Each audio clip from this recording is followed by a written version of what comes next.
Ok, allora si riparte. We can start. We will start now with Professor Jos de Mol. He will give us a little speech and presentation. And so, Professor, please. Okay, thank you very much. Well, let's start by thanking the organization and Fabio especially for inviting me here. It's a great honor, and I'm very glad to participate. That the theme of this year's conference is video games and war is not that surprising, I think, in many respects. Of course, one of the reasons might be the war in Ukraine at this moment, and it's a war, I think, very important for all of us, because although from this part of Europe it seems to be quite at a distance, but European countries are heavily involved, and it's a kind, at least a kind of proxy war, and it is increasingly becoming a real war, I think, for many countries by delivering goods and military goods, etc. Also the economical part of the war, so to say.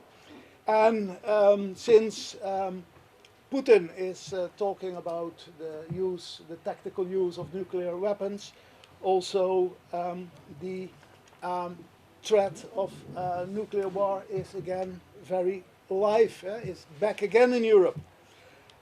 In the game industry, the war has never been gone, because war games are one of the most popular genres, and we find them in many forms, from very simple first-person shooters to very complex war simulations, to multiplayer war games that are especially very popular. And we not only play them on the computer, of course, but on many different devices, consoles, etc. If we want to understand the relationship between war and games, it's very interesting, I think, to have a look at Johan Huizinga, the Dutch historian, who is an important inspirator also for this series. The book that has been published last year, Homo Cyber Ludens, already have a very direct reference to the book Homo Ludens of Huizinga. It was published in 1938, and it was translated in many languages and has a huge influence, I think. It's an English translation, but also in Italian. There are several translations even, I understood. And it is a very interesting book. It is a kind of foundation of game studies in many respects. There is hardly any book on game theory that does not at least refer to Homo Ludens as an important work. And it is also in this context very interesting, because he devotes a whole chapter on war and games. So it is also in his book. It is a important theme. Before I say something about that, I have to say a few lines on the basic idea of the book. And somewhere at the end of the book he concludes, and I think he says it in a very pregnant way here. We have to conclude, therefore, that civilization is in its earliest phases played. It does not come from play like a baby detaching itself from the womb. It arises in and as play and never leaves it. So he means the whole of culture is a form of play. It's very interesting that the English translation of the book, already the title is completely translated wrongly, because the English title is The Element of Play in Culture, whereas the Dutch original is the play element of culture. Everything is played as far as it is culture.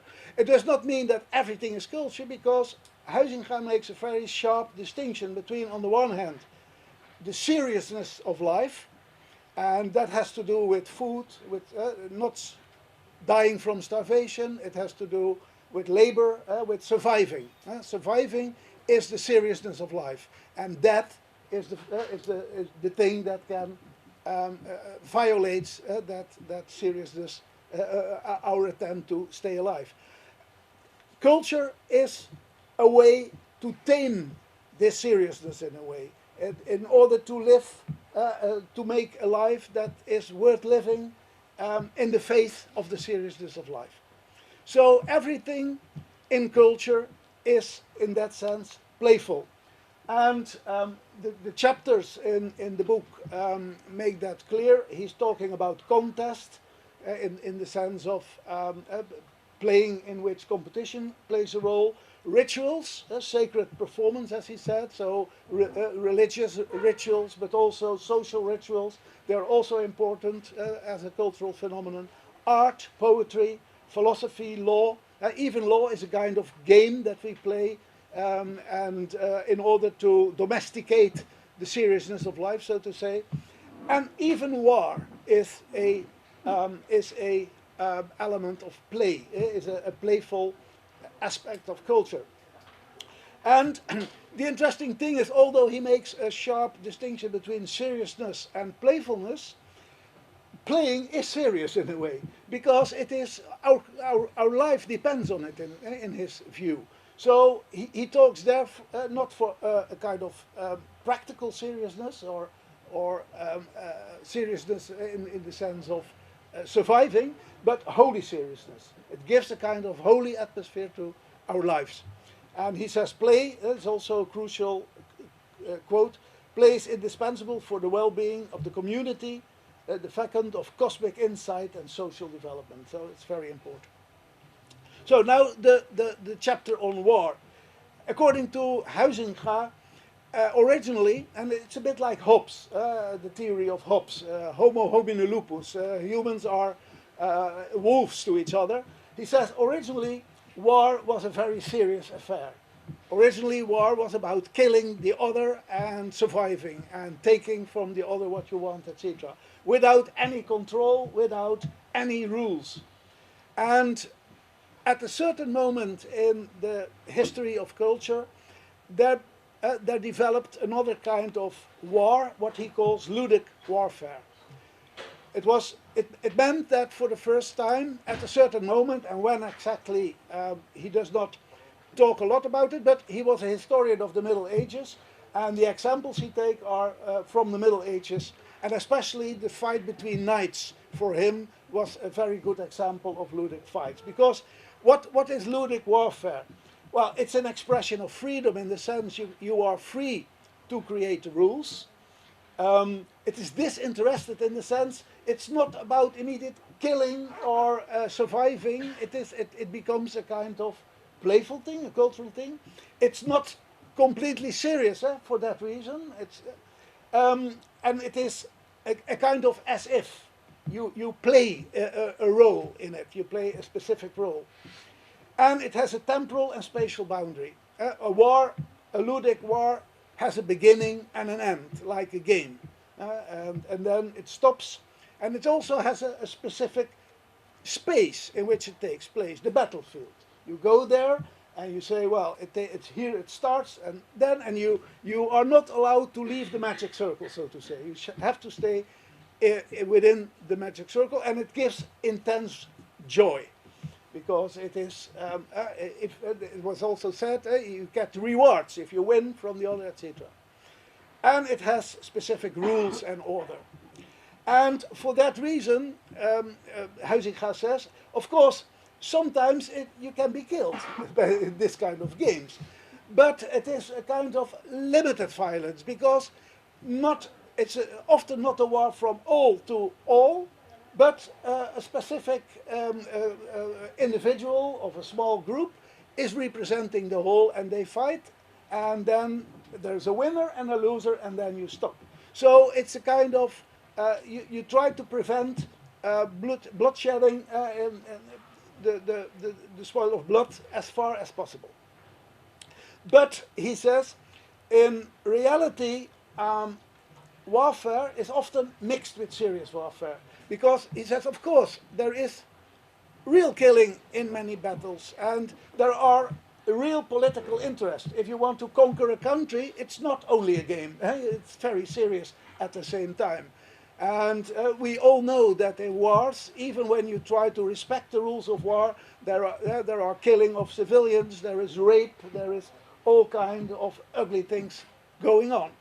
Even when we have all kinds of international laws about this, because that's also something Huizinga points at. He says it starts with very small aristocratic groups that have these kind of rules, but it gradually grew, and now we have even international laws with regard to war, which we have to respect. At the end of the book, Huizinga refers to an intellectual enemy, and that is Carl Schmitt. And Carl Schmitt is often called the lawyer of the Third Reich. He was a lawyer, but also a political theorist, and he became famous in 1924 with the publication of a small essay, which was called about the concept of the political. And he said, at the basic, politics means choosing who is your friend and who is your enemy. That's politics. And he says that does not mean that you immediately have to start to fight with your enemy, but politics means that you have the preparedness that the final outcome can be killing the other. So you can try to negotiate, you can try to use diplomacy, but there are moments that you have to make your choice and kill your enemy. And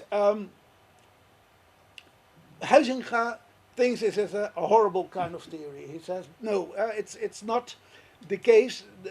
Of course, he says it can be in a serious war, but we have ludic war to prevent this kind of thing. So he criticizes Carl Schmitt very much. And Carl Schmitt, in several of his writings, also refer to Huizinga, that he says he's too naive about the war, because in the end it is cruel, and that is the final thing we have to face, and also that we have to have the preparedness.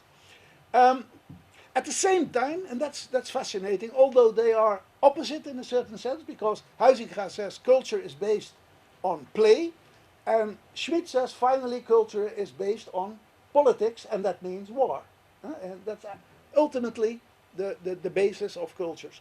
Because cultures have to conquer. The Roman Empire has to conquer others in order to establish their culture. And that has been always the case in history. At the same time, and that's fascinating, although they are opposite, they share a lot of critique on modern warfare.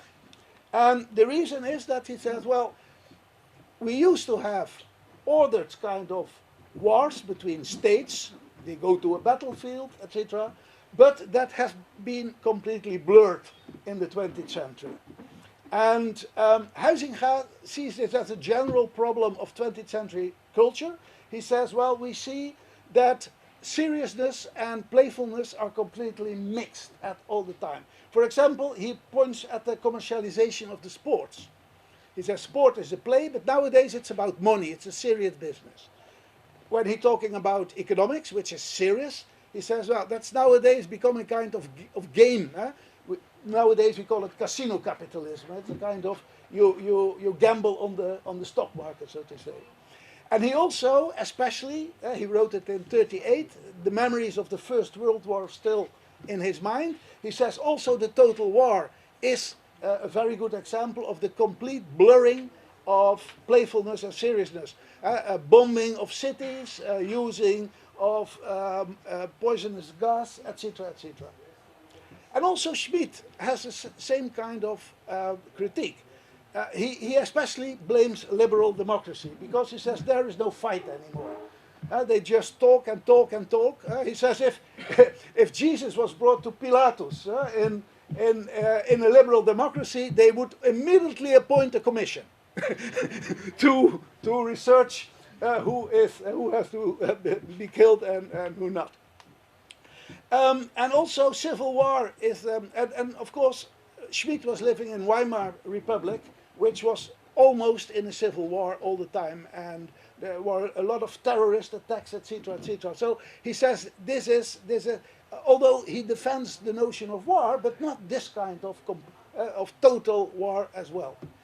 And also he points at the hybridization of war. He says nowadays liberal democracies, they don't want to fight anymore. They are kind of decadent societies, but they do economic sanctions, for example. That's the way we do it. And then we say, well, we are also taking part in the war now. Okay.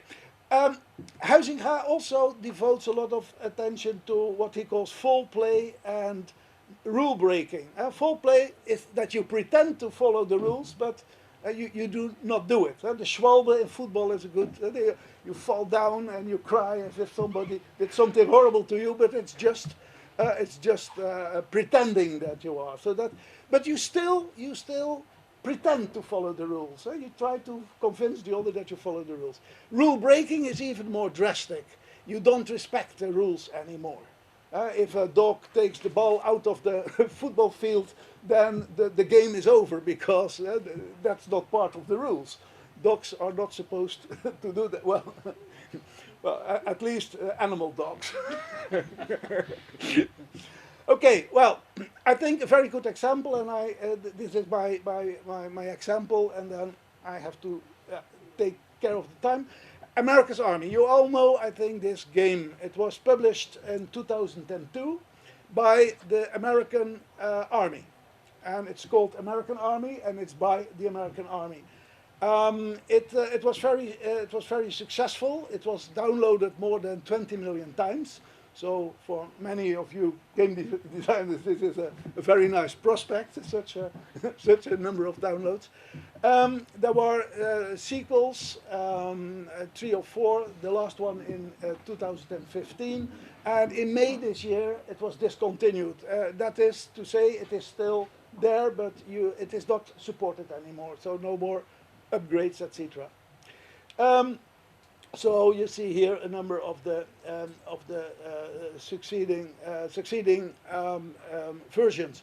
And there was also a lot of off-spin. There was a comic series. There was the Virtual Experience Center, which was also mobile, so it was in many places in the US. Clip of the Month on YouTube. Army magazines, and it was very popular also in this respect. There were also all kind of fan magazines. There were groups that came together to play, etc. Why was it continued? Because it was a huge success commercially as marketing. Normally they spend a lot of money on marketing every year. And with only a tiny fraction of it, I think that the game cost about 5 million or something when it started, and they spend more than 20 million a year on advertisements for the army, and this was much more efficient. Why stop then? Well, because they updated their tactics. Nowadays they have e-sport teams. That's very popular nowadays. So every part of the army, the navy, the air force, etc., they have e-sport teams, and they give demonstrations on public gaming things. Okay, in 1960, President Eisenhower, he introduced the term the military-industrial complex, and he pointed at the danger that industry, specific politicians with interest in those industries, and the army were working together and controlled in a way the United States. And this was a president who said it, so he had some insight in the mechanism, so to say, that were happening there. In the 90s, a new term was coined, the military entertainment complex. They say the game industry and the army, they are very closely related. And the game America's Army is a very good example of that. It has 3 objectives in a sense. It's propaganda, because the America's Army is the best, the American values are the best, the American Army always wins, etc. And the funny thing is, it's a role playing, but you can only choose the role of American.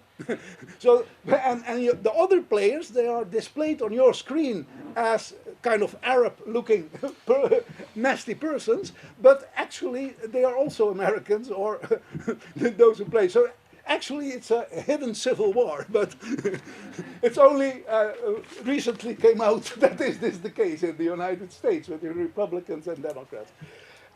It's a propaganda tool, but it's also a training tool, because if you do play the game, then you practice a kind of simulations that are also used by the army itself.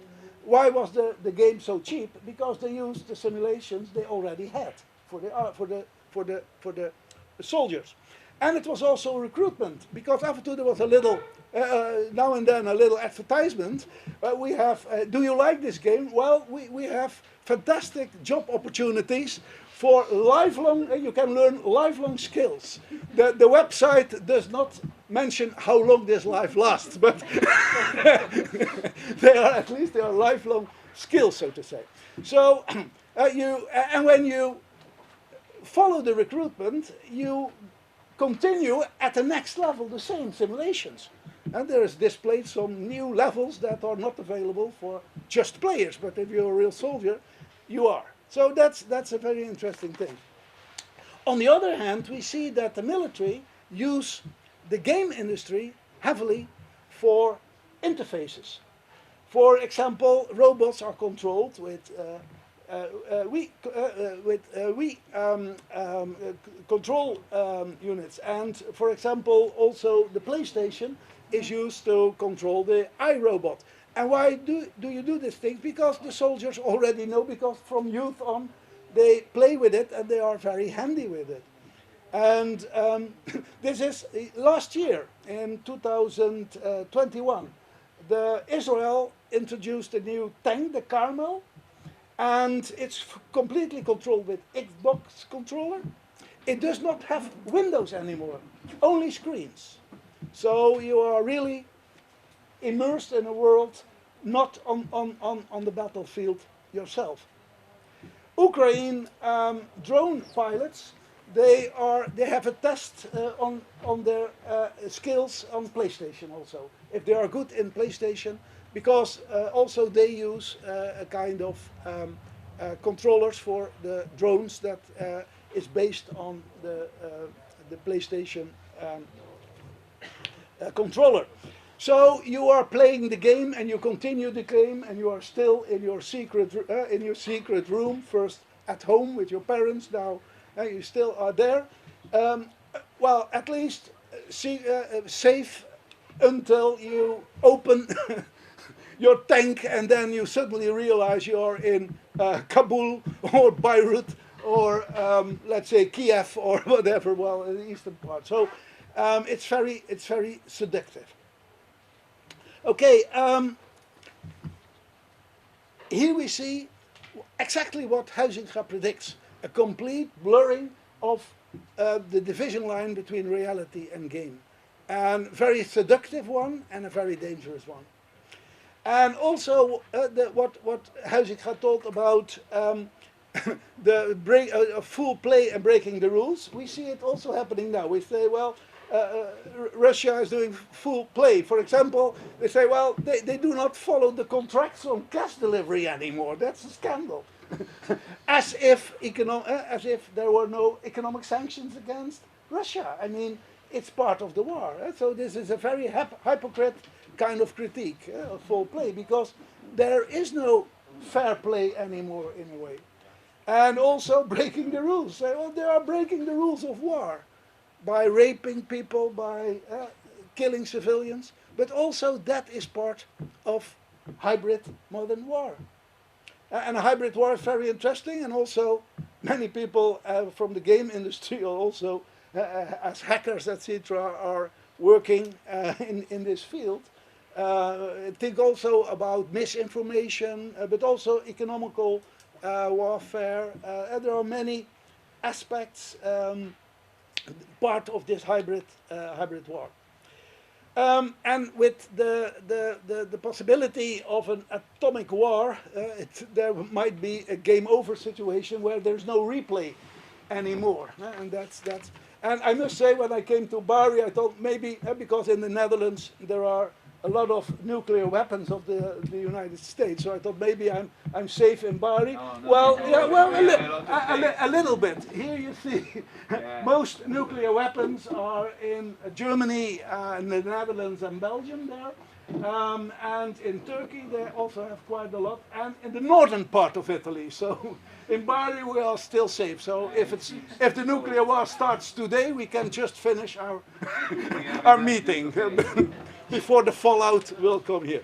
Well, I only can express my sincere hope that somebody finds the Control Z button on the final computer, so to say. Thank you very much.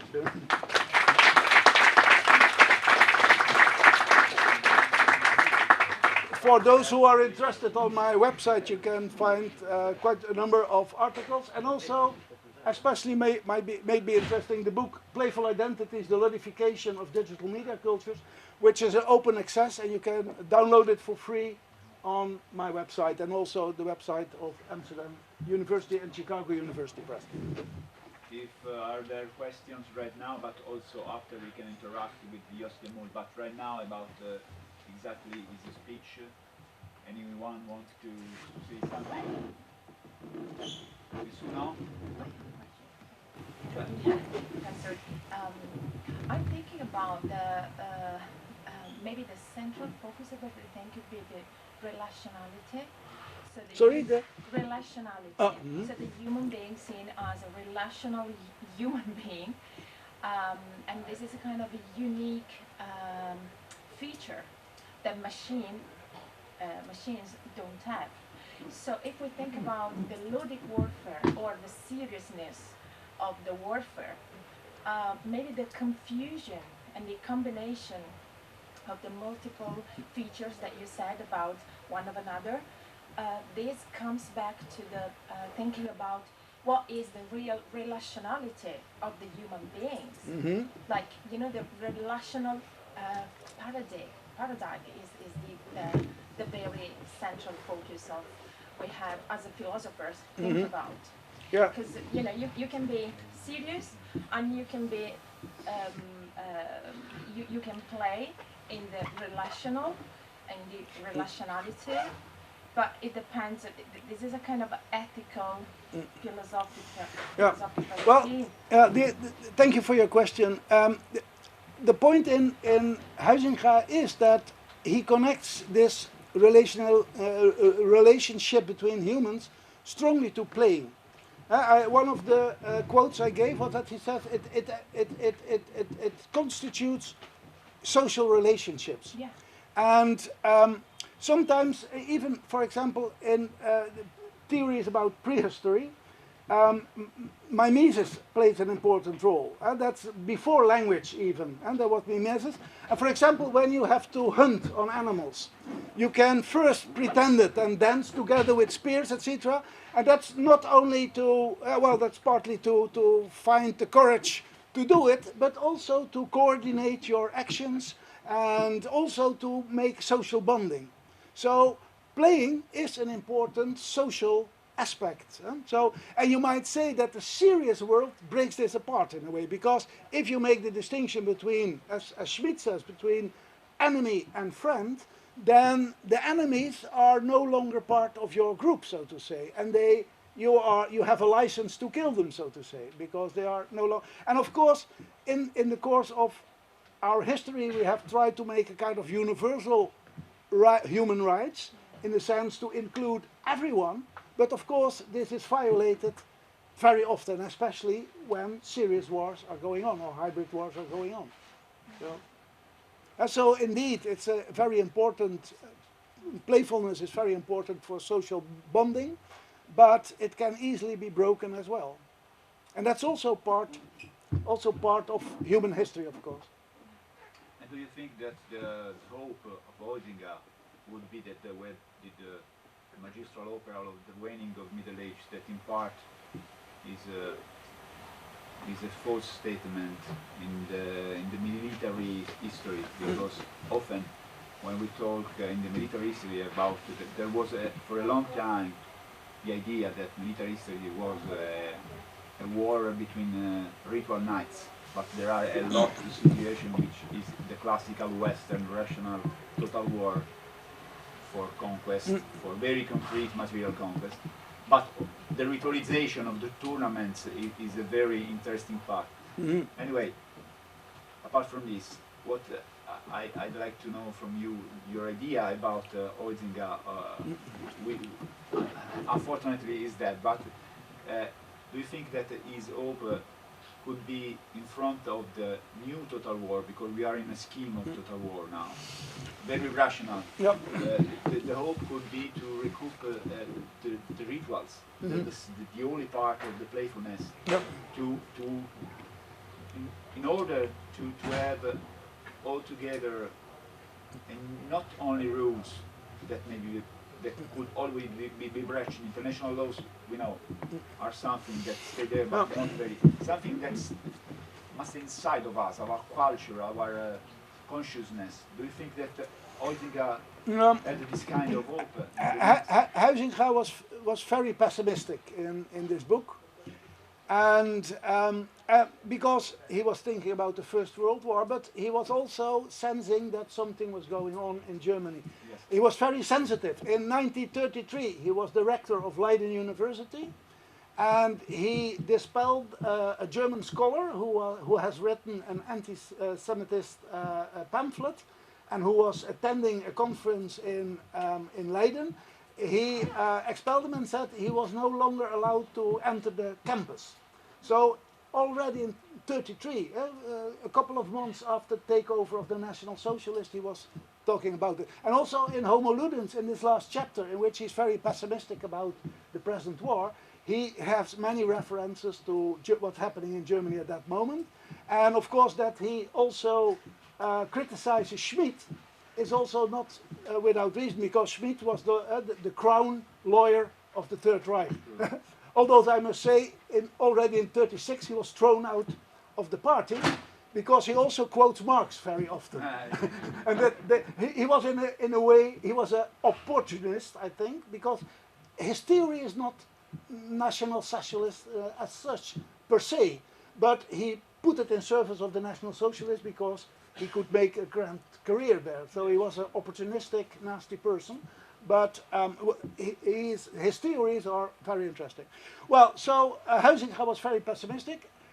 In 41 or something like that, he was taken hostage by the Germans, because many intellectuals were either killed or, if they don't want to do it because they were too well known, they were put in kind of concentration camps. And there he wrote his last book about the prospects of a peaceful future. No. And he had to do it without his library, of course, so it has no footnotes, which is unique for him. And it has some glimmers of hope. He says, when this terrible war is over, we should try to make a kind of union of nations. So he was already thinking... the hope of Europe. Yeah, the hope of you. Well, no, worldwide in a way. Yeah? So he was very open to also to other cultures in this sense, but also in Europe. So we have to prevent this kind of awful wars. But it's not an optimistic book, but it has some springs of hope. Unfortunately, he died. He died in a couple of months before the Netherlands was liberated. So he was even not had not the opportunity to experience what he hoped for, because United Nations were found, etc. So and there was a lot of attempts after the Second World War to prevent that such thing would happen again. But as we see now, of course you can be very skeptical about Europe, and in many respects, if you see it as a kind of neoliberal project, then criticisms are indeed justified. But on the other hand, I always have to think about the fact that 75 years of no wars in Europe is quite unique in the European history. Because the European history, from the wars between Sparta and Athens on, and think about the big religious wars. On this, I'm more pessimistic than you. I believe that this peace is for mutual assured destruction and not the process of a real peace, unfortunately. This is the case. But the idea to start a political and economical integration No. is very, very, very important. The war Yeah. would be here without, you know. Yeah. You could use the following quote from Walter Benjamin in your next writing. He once wrote, "Hope is there for the hopeless," because they are the ones who need it most. I remember another of our reflections in these days, discussion that was about also the different in front of your enemy, the relationship with the enemy. And in this period we are also developing a war game in the Second World War, and I had to study again. I was surprised when I found that at the start of the war, so also the Second World War had different stages of violence, you know, and also the declaration of total war of Hitler is in the middle of it. At the start of the war, I was surprised that I found in reading a book that in the war in the sea, the first war in the sea with the Graf Spee that attacked the merchants navy of British. At the start, they stopped the navy and take all the prisoners from the merchants and save them. It's very knightly operation. At the start, British that are humans, and then when they attack the East, the slaves, you know, that part of Russians, Polish, they are not humans. And how much important is so in this the interpretation of the others that we have. Yeah, well, let me say one more thing about Schmid, because very interesting, especially what he wrote after the war. But it is in line with what he did before, because he returns to this friend-enemy distinction. Yes. But he say one thing what we should not do is to eliminate the enemy. You have to defeat him, of course, but you should not completely eliminate him. Why not? Because he says the enemy is also the one who helps you to define yourself. Yes. Oh, yes. So, because if, well, let's say now the war in Ukraine, there's a lot of talk about values. So they are defending European values. And it's interesting that now for a moment we are not only talking about economy anymore. So that's also a hopeful sign in a way. And there's another thing that Schmid says, if you try to eliminate your enemy, really literally to completely wipe them out of history, then you are becoming inhuman, he says, because that's against humanity. And that is also the reason he finds a big problem, the war against terrorists, for example, and partisans. He's writing about this, and he says that's very problematic, because often it says we have to completely wipe them out. So like also with in Islamic fundamentalism, we see that you say we should completely kill this kind of movement. Maybe is this for this that there are some parallelism with Nazism and some kind of this extremism. And this is one of the things that I'm very curious to ask after Hilary.